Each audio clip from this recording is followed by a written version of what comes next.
Party जिंदाबाद। अल्ताफ बुखारी साहब जिंदाबाद। अल्ताफ बुखारी साहब। सरदार मजीद सिंह जी सरदार मजीद सिंह जी जिंदाबाद। सरदार मजीद सिंह जी जिंदाबाद। जम्मू कश्मीर अपनी पार्टी जिंदाबाद। जम्मू कश्मीर अपनी पार्टी जिंदाबाद। अल्ताफ बुखारी साहब जिंदाबाद। अल्ताफ बुखारी साहब।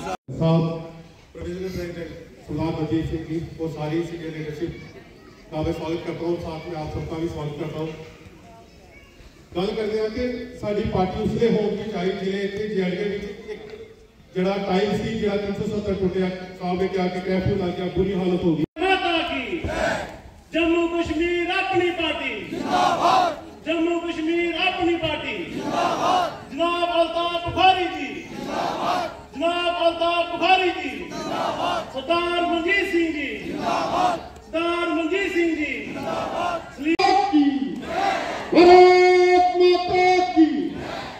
जम्मू कश्मीर अपने पार्टी जम्मू कश्मीर अपने पार्टी जम्मू कश्मीर अपने पार्टी जनाब अल्ताफ बुखारी साहब जनाब अल्ताफ बुखारी साहब सरदार रणजीत सिंह साहब सरदार रणजीत सिंह साहब अपनी पार्टी जिन्ना लीडराना जिंदाबाद का साथियों अपनी पार्टी ने भी किया है फैसला बहुत अच्छा है।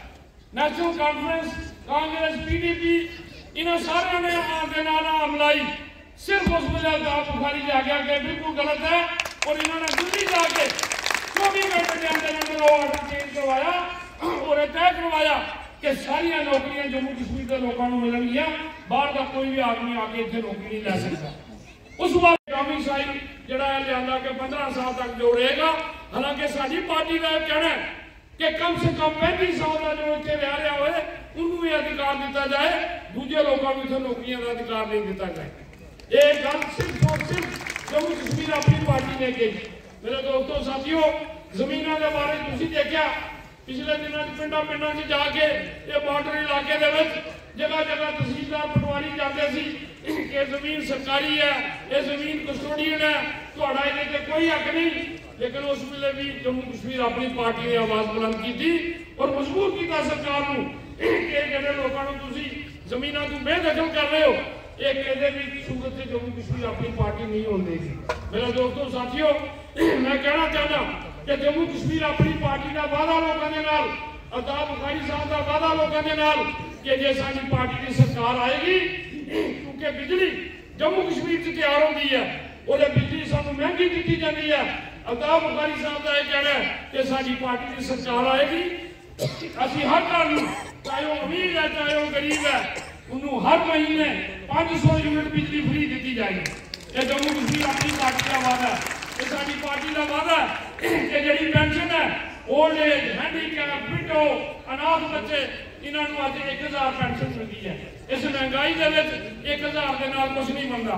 अल्ताफ बुखारी साहब का यह कहना है कि जो अपनी पार्टी की सरकार आएगी, असीं ये पेंशन 1000 को बढ़ा के 5000 तक करांगे। इस तरीके के नाल जिहड़ी बच्चियां की शादी वास्ते अज सरकार ना मात्र पैसा देती है। अपनी पार्टी का वादा है कि जो साडी पार्टी की हुकूमत आएगी, असीं उस गरीब बच्ची की शादी वास्ते 1 लाख रुपया जड़ा और वो भी 1 महीने के अंदर अंदर जो उस बच्ची की शादी होएगी उन्होंने पैसा दिता जाएगा। जड़े इस सरकार ने वो नौकरियां भी लोगों से छीन ली। इन्होंने कहाँ 20 साल की नौकरी थी, कहाँ 40 साल की नौकरी थी, वो 4 साल में नौकरी कर रहे हैं। एक बंदा पढ़ लिख कर 18-20 साल तक पढ़ेगा, उसके बाद नौकरी ढूंढेगा, 4 साल नौकरी करेगा, उसके बाद क्या करेगा? प्राइवेट तो इतने काम है नहीं कि आते ही वो कोई अपना काम स्टार्ट कर लेगा। तो उस तरफ से भी इनका कोई ध्यान नहीं जा रहा सरकार का। ये लोग बेरोजगार हैं, इनको नौकरियां दी जाए, कोई नहीं सोच रहा। सोच चेंज करने के लिए हमने एक बदलाव की पहल उठाई है। वो पहल जीतेगा कौन? आप लोगों के साथ मिलकर हम उस बदलाव को करना चाहते हैं। जम्मू कश्मीर अपनी पार्टी यही एक ऐसी सच्ची पार्टी है, साफ सुथरी पार्टी है जो देश का बदलाव कर सकती है, और ऐसी कोई पार्टी नहीं जो देश का बदलाव करे। हम स्टेट में रहते हैं लेकिन स्टेटहुड चाहिए। मेरे सीनियर लीडर अभी जहां पे बोल के गए हैं, सरकार आते ही स्टेट हुड वापिस होगी। ये सिर्फ बोलना ही नहीं है, ये पूरा होगा। लेकिन होगा कैसे? जब आप लोग हमारा साथ दोगे। सरकार आप लोगों की वजह से बननी है, हम एक दो बंदे से सरकार नहीं बनती। हमारे इस महीने में 2 जलसे हुए हैं बिश्नाह में, आप लोगों ने मेरा पूरा साथ दिया। अगर यही साथ ऐसे रहा तो जब वो दिन दूर नहीं जब ये सरकार ज्यादा सीटें निकाल कर जम्मू कश्मीर से अपर नंबर पे आएगी। अभी आप मेरी तकरीर सुनी, मेरी जोश भरी जज्बात भरी तकरीर सुनी। मैं आपसे एक बात कहूँगा कि एक वक्त आने वाला है मुस्तकबिल में, आप सब लोग इस शख्स पर फख्र करेंगे, इस जवान पर फख्र करेंगे कि वो आपका तारुफ जो है ऐसी एक जमात से करा गया अपनी कोशिशों से, जो हर सूरत में इंशाअल्लाह इस यूटी के और जो बनने वाली रियासत है इसमें जो इसकी क़यादत जो होगी वो इस पार्टी के हाथों में है। और उस वक्त आप समझ पाएंगे कि इसने किस नाजुक मोड़ पर कितना अहम फैसला आपके लिए किया है। मेरे पहले सरदार साहब ने, मंजीत जी ने विस्तार से आपको सारी बातें बताई, किस तरीके से एक ये जो पार्टी का तश्कील का अमल जनाब अल्ताफ साहब बुखारी ने शुरू किया, और आज पूरी रियासत में जो इस रियासत हमारी है हर जगह हमारी छाप है। और इंशाल्लाह रीजनल पार्टीज का जहां तक ताल्लुक है उसमें लीडिंग रोल जो है हमारी पार्टी इस वक्त अदा कर रही है, और इंशाल्लाह इसका लीडिंग शेयर भी होगा आने वाले असेंबली इंतखाबात में। जहाँ तक इस हल्के का ताल्लुक है बिश्नाह का, क्योंकि मैं बड़ी तरीकों से वाबस्ता रहा हूँ जम्मू के सियासत से, नौकरी के सिलसिले में भी, सियासत में भी, मैं जानता हूँ कि यहाँ का वोटर जो है वो एक इनकलाबी वोटर है। उसको ये चीज़ इसकी परवाह नहीं है कि कोई सत्ता में बैठा है या सत्ता से बाहर है। वो देखता है कि मेरे लिए फायदेमंद नफा बख्श कौन कैंडिडेट रहेगा, कौन जमात रहेगी जिसका उन्होंने एक सबूत दिया है पिछले 4 इलेक्शनों में। आपके यहाँ से इंडिपेंडेंट जीत कर आए, आपके यहाँ से कुछ ऐसी पार्टियां भी जीत ली जिनका कोई भी यहाँ पर शबी नहीं थी पूरे जम्मू में। तो मैं चाहूँगा कि इस वक्त आपके पास एक सुनहरी मौका है, अल्ताफ साहब की क़यादत में जो जिस पार्टी की हम बात कर रहे हैं उसने अपने वादे जो है सच्चाई पर मबनी रखे हैं, और उसका नतीजा आप देख रहे हैं। मैं ज़्यादा तफसील में नहीं जाना चाहूँगा। जम्मू कश्मीर में हवाएं बदल गई हैं। हवाएं उसी दिन बदल गई थी जिस दिन दिल्ली ने हमसे 370 और 35 से छीन लिया। उनको लगता है कि 370 और 35 से छीन के हमने शायद बहुत बड़ा कारनामा किया। मैं कहता हूँ शायद हम एक बड़ी मुसीबत से निकल गए। क्यों? हम पे एक एहसान माना जाता था इस विशाल मुल्क का, ये भैया तुमको तो 370-35 से स्पेशल स्टेटस दिया है, हमारे घर में रोटी नहीं, हमारे बच्चों को नौकरी नहीं, लेकिन हमें कहते थे तुम तो 370 वाले हो। ये नहीं सोचते थे कि आरएसपुरा के बॉर्डर पे, सुचीतगढ़ के बॉर्डर पे, पुंछ राजौरी के बॉर्डर पे, उड़ी करना केरन के बॉर्डर पे हमारे ही लोग शहादत देते हैं। पहली गोली जो पार से आती है वो हमारे लोग सीनों पे लेते हैं। उस कुर्बानी का किसी को एहसास नहीं, कोई नहीं, वो देशभक्ति किसी को याद नहीं। यार तुम तो वो रियासत हो, तुमने तो 72 साल तुमको बड़ा कुछ हमने दिया। क्या दिया जनाब? जम्मू कश्मीर को दिया क्या? आपने 2 खानदानों को दिया, आपने जम्मू कश्मीर के लोगों को कुछ नहीं दिया। दिल्ली वालों याद रखो, सुनो, हम समझते भी हैं और देखते भी हैं। अगर देने का वक्त है, अब आज हिंदुस्तान की आईन में जो हमारे हुकूक हैं वो देने ही पड़ेंगे। हम वायलेंस करने वाले लोग नहीं हैं, हम पत्थर उठाने वाले लोग नहीं हैं, लेकिन हम और हमारी आवाज़ में लोगों की वो कुव्वत है कि जो हमारे हुकूक है वो लेंगे ही। हमारे बच्चों के लिए नौकरियां हम हमेशा उसके लिए लड़ेंगे और देनी ही पड़ेगी। मैं वज़ीर आज़म साहब और होम मिनिस्टर को मुबारकबाद ही देता हूँ। वो रोज़ एक रिजर्वेशन का ऑर्डर निकालते हैं। ठीक है, मुझे इसमें कोई ना आपत्ति है और ना नाराज़गी है। और मैं सभी लोगों को जिनको उस जुमरे में लाया गया है उनको भी मुबारकबाद देता हूं, और जिनको लगता है कि उनके साथ ज्यादती हुई है उनको कहता हूं अल्ताफ बुखारी अभी आई है, अपनी पार्टी अभी आई है, हम किसी के साथ ज्यादती नहीं होने देंगे, किसी के साथ भी ज्यादती नहीं। लेकिन मुझे बताइए ना बाकी लोगों ने क्या किया।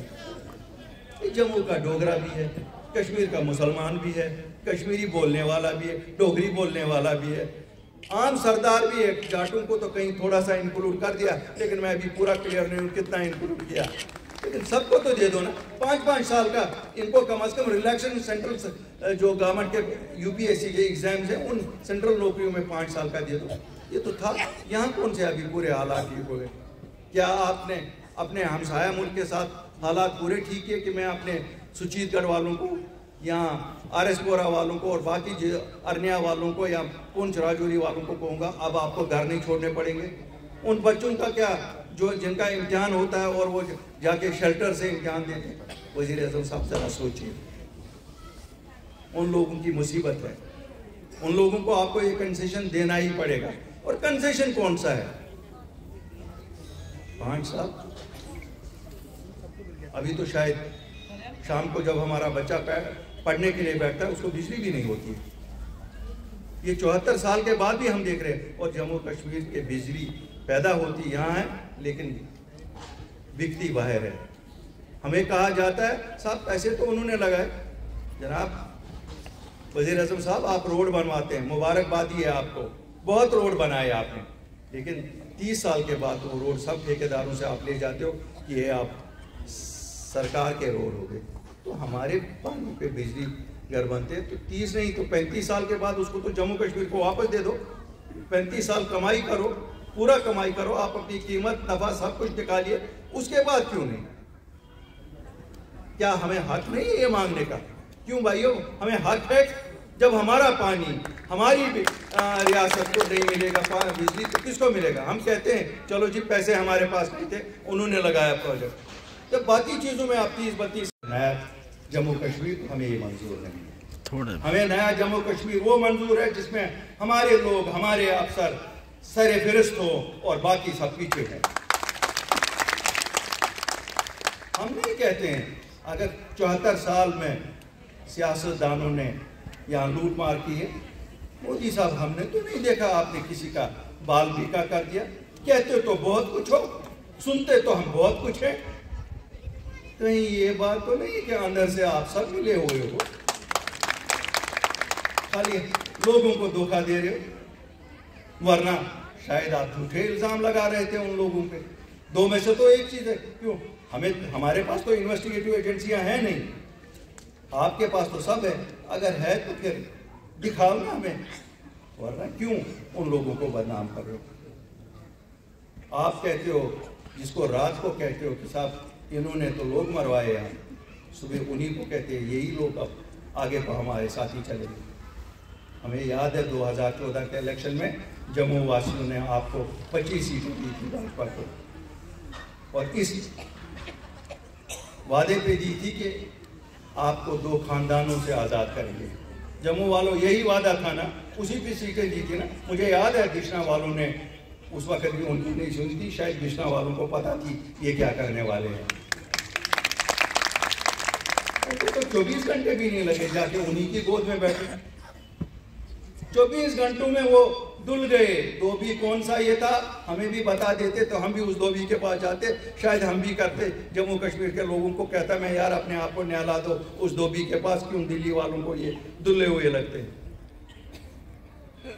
कहने का मतलब है कि जम्मू कश्मीर में बहुत सियासत की। बराए करम भाजपा वालों यहाँ एक्सपेरिमेंट नहीं करो। हम लोग बहुत सताए हुए हैं, हमें 74 साल से यही देखा है।